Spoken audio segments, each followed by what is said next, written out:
যাই হোক বন্ধুরা, আমার একটা কল আসছিল, এই কলটা কেটে আবার আসলাম আপনাদের মাঝে।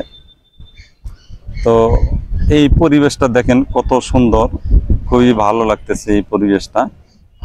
পরিবেশটা যা বলার মতো না, ভাষায় প্রকাশ করার মতো না। আমার খুব ভালো লাগতেছে। দেখেন এই পরিবেশটা অনেক সুন্দর। জানি না আপনাদের কেমন লাগবে। দেখেন আর এইদিকে দেখেন, এইদিকে সাভার, সাভারের বাজার বাজার। আর এখানে এই যে সাভারের ব্রিজ, ব্রিজ মানে এখান দিয়ে এই ব্রিজ পার হয়ে বেদেপাড়া যাওয়া হয়।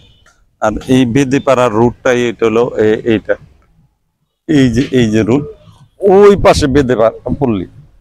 আপনারা যদি বেদেপল্লী দেখতে চান, আসবেন এখানে। তো অনেকে ব্লগ ভিডিও বানাইতে যায় বেদেপল্লীদের জীবনযাত্রা সম্বন্ধে।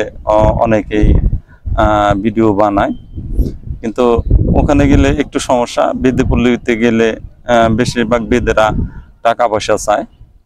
আর যদি আপনাদের টাকা পয়সা থাকে, জন প্রতি 100-200 টাকা দিয়ে আপনি ভিডিও বানাইতে পারবেন। তো আপনাদের কেমন লাগলো? কিছুক্ষণ পরে সূর্যটা অস্ত যাবে, সূর্যটা কিছুক্ষণ পরেই চলে যাবে। আমি কোথায় আছি দেখেন, এটা হলো বাঁশের ভেলা। এটা হলো বাঁশের ভেলা। এই বাঁশের ভেলার মধ্যে আমি বসে আছি। এই যে বাঁশের ভেলা দেখেন, জায়গাটা অনেক সুন্দর।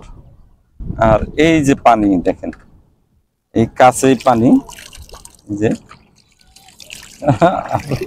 পানি। অনেকেই নদীর আশেপাশে যে মাছ মারতেছে দেখেন, এই যে ওখানে পিছনে আপনি দেখতেছেন, পিছনে মাছ মারতেছে ওই জায়গাটার মধ্যে। পরিবেশটা খুবই সুন্দর, খুব ভালো জায়গা। আপনারা যদি একটু বেড়াইতে আসেন তাহলে খুবই ভালো লাগবে। তো ছোট একটা ভিডিও আপনাদের একটু দেখাইলাম, কেমন লাগলো একটু জানাবেন। যাই হোক, আজকের মতো এখানে বিদায় নিলাম। Bye bye.